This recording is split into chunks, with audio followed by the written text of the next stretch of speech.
oligarki bukan mau menguasai Indonesia lewat ekonomi saja, tapi menguasai politik dan mengambil alih rakyat, tanah rakyat. Itu yang terjadi. Itu yang sedang terjadi sekarang.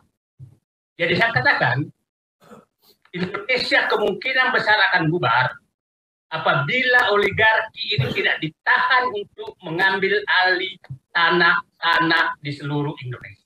Bisa menduga kalau pertemuan hari ini tidak terjadi, kemungkinan Indonesia segera bubar. Seperti perkira Pak Prabowo 2030. Tapi karena ada pertemuan hari ini, maka insya Allah Indonesia tidak bubar. Saya ingin menyatakan, Jepang dan Belanda menjajah Indonesia itu tidak pernah ingin menguasai tanah.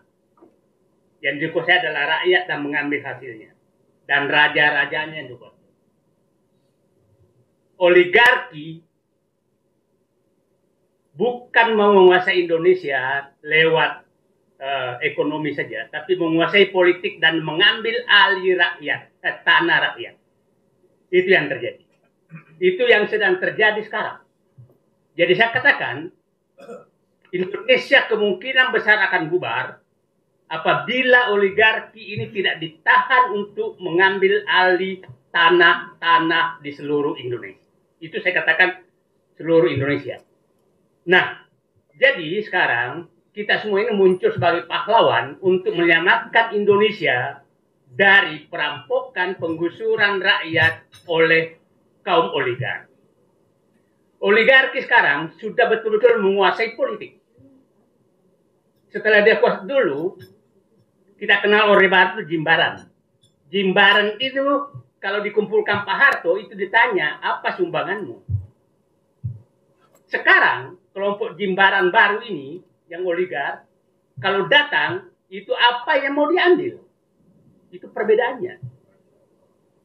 Lihat, pada saat dikumpulkan di IKN, kan langsung nyatakan, saya mau 190 tahun. Langsung nyatakan, hei, investor semua saya mau ambil alih loh IKN. Jadi itu perbedaannya, pengusaha dulu adalah ditanya oleh Pak Harto, apa yang kami bisa sumbang Pak? Dia menanyakan. Sekarang meminta aku mau ambil ini. Nah, dan diambil itu tanah, bukan kekuasaan. Dulu mereka berbisnis itu hanya di ekonomi, dagang, industri. Sehingga muncullah industri banyak sehingga menampung tenaga kerja. Sekarang yang diambil adalah tanah. Tanah itu milik rakyat, milik negara. Itu perbedaannya. Dan ini harus dihentikan. Ini harus dihentikan karena negara ini akan bubar. Nah, terima kasih Pak Ferry Yulianto. Zainuddin. Karena ini calon orang akan berkuasa. Jadi hari ini kita akan titipkan semua harapan kita agar negara Indonesia tidak bubar. Saya ingin menyatakan,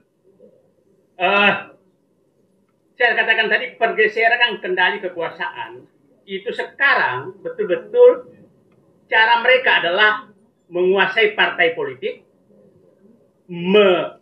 mengendalikan partai politik untuk menentukan calon yang dia inginkan, mulai presiden, gubernur,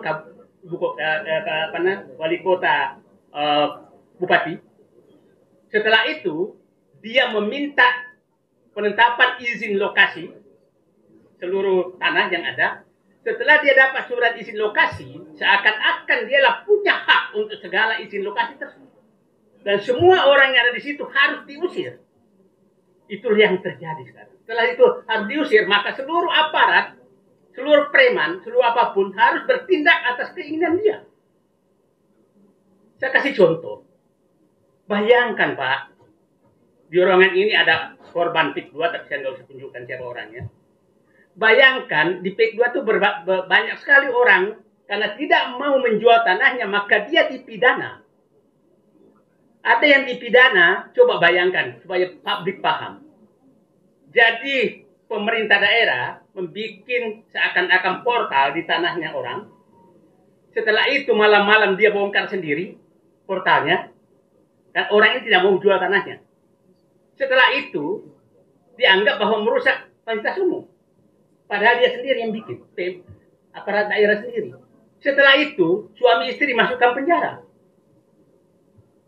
Setelah dalam penjara, anaknya ditekan, anaknya bikin perdamaian dengan pengembang. Setelah setuju dijual, maka langsung malamnya dikeluarkan. Pidana loh bisa dikeluarkan oleh. Itu kasus saja. Ada lagi kasus, saudaranya dibujuk, terus dipenjarakan saudaranya dengan alasan pemalsuan surat, dengan saksi bahwa ini memang saya palsukan. Setelah itu, bernegosiasi dengan aparat, kemudian lepas lagi pidana pemalsuan, tapi bisa dilepaskan oleh komando dari oligark. Bayangkan kalau perdata masuk akal, ini pidana. Jadi dirancang pidana untuk menangkap orang agar mau bernegosiasi melepaskan tanah.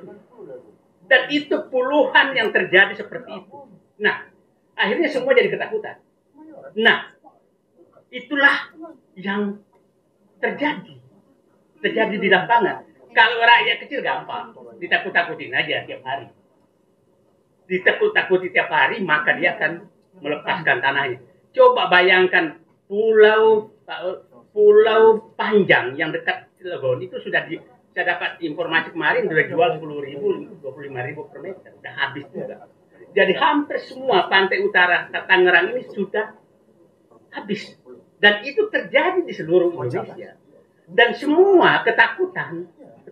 Jadi saya berharap bahwa nanti Pak Ferry, ini saya senang sekali mendapatkan pernyataan Presiden terpilih kemarin, menyatakan saya mau mati di atas kebenaran, membela kepentingan rakyat dan keadilan. Itu kata-kata yang menurut saya sangat pegang. Sehingga saya jawab di Twitter saya, Pak Presiden terpilih yang terhormat, apakah kita tanda kutip bisa mati bersama di dua tempat, yaitu PSN PIK 2 dan Rempang. Itu kita mati bersama di situ. Nah, saya ingin cerita apa yang terjadi sebenarnya, 3 hal ini, supaya kita paham bagaimana terstrukturnya membubarkan Indonesia lewat oligarki menguasai tanah. Itu sangat terstruktur. Kita lihat di PSN Rempang. Rempang itu bulan Juli 2023 itu MOU antara Cina dengan Indonesia oleh Bahlil di depan Presiden Jokowi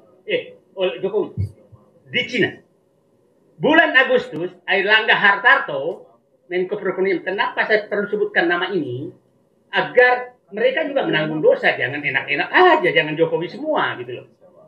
Nah, jadi untuk seleksi kabinet aja lah, untuk PR juga. Jadi jangan orang-orang seperti ini juga masuk kabinet lah.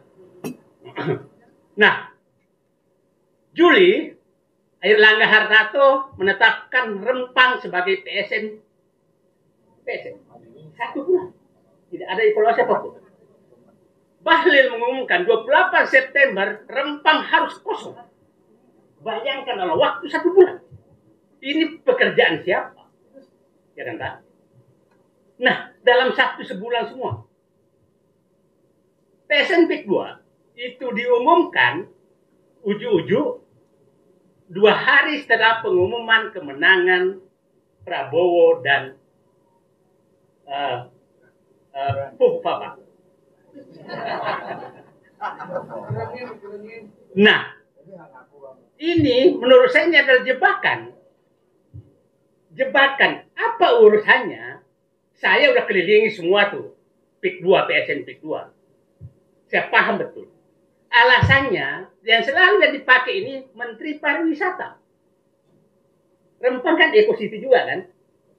Ini juga Eco City. Apa hubungannya Eco City dengan ini semua? BSD juga Eco City. Ini bungkus apa ini Eco City? Ya kan? Nah, kita lihat sana.